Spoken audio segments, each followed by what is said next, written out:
বন্ধুরা, পাট শাক দিয়ে আজকে আমি পাট শাক নানানভাবে রান্না করি।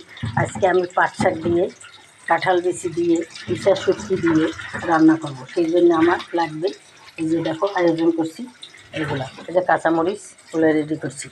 এখন বন্ধুরা আমি চুলায় পাতিল বসিয়েছি, সেখানে কিছুটা পেঁয়াজ কুচি দিয়েছি। এখন নাড়াচাড়া করে নেব। এখন বন্ধুরা আমি কিছুটা রসুন বাটা দিয়ে দেবো।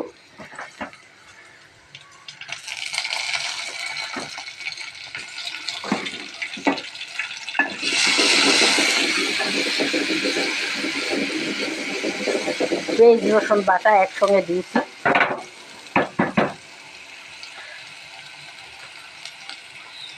সামান্য একটু মরিচের গুঁড়ো দেব,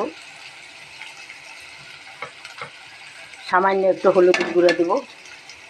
এখন আমি পরিমাণ মতো লবণ দেব। এখন বন্ধুরা কিছুটা কাঁচামরিচ দিয়ে দিলাম।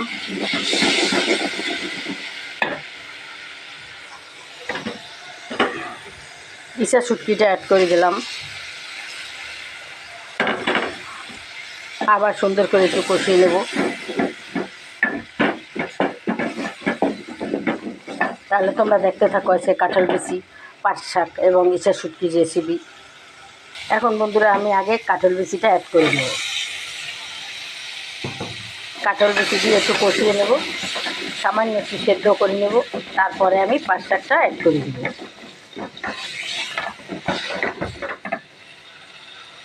কষানো হয়ে গেছে বন্ধুরা কাঁঠাল বিচিটা। এখন আমি শাকটা অ্যাড করে দেবো, পাট শাকটা অ্যাড করে দেবো।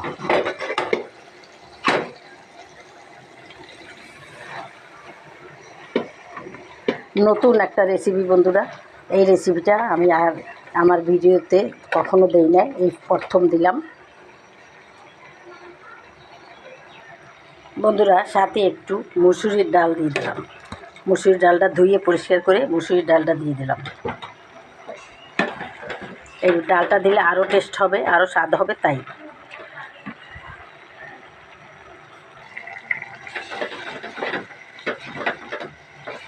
কষানো হয়ে গেছে বন্ধুরা। এখন আমি কিছুটা পানি দিয়ে দিলাম, অ্যাড করে দিলাম, কারণ এটা সেদ্ধ হবে তো সেই জন্য। হ্যাঁ বন্ধুরা দেখো আমার পাট শাক দিয়া, ইচা শুটকি এবং ডাল দিয়ে কচুর কাঁঠাল বিচি দিয়ে হয়ে গেছে বন্ধুরা। এই যে দেখো, দেখতে কত লোভনীয় হয়েছে, খেতেও খুবই দারুণ হবে বন্ধুরা, সুস্বাদু হবে আমি আশা করি। তাহলে আমি হয়ে গেছে, এবার তোমাদের পরিবেশন করে তোমাদের দেখাবো। বন্ধুরা তোমরা যে যেখান থেকে আমার এই রেসিপিটা দেখো না কেন, অবশ্যই একটা লাইক দিয়ে দেখবে। দেশ ও দেশের বাইরে যারা থাকো তোমাদেরকে জানাই অনেক অনেক ধন্যবাদ।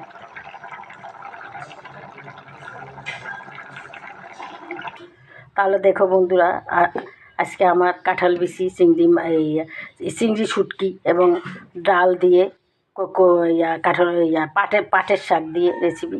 দেখো তোমাদের কেমন লাগে। যদি ভালো লাগে তাহলে অবশ্যই একটা লাইক দেবে, আমার চ্যানেলটাকেও সাবস্ক্রাইব করে দেবে এবং ভালো লাগলে একটা শেয়ার দেবে। আর ফেসবুক পেজ থেকে দেখলে একটা ফলো দেবে বন্ধুরা। তাহলে আজকের মতো রাখি। আসসালামু আলাইকুম, খোদা হাফেজ। যে যেখানে থাকো ভালো থাকো।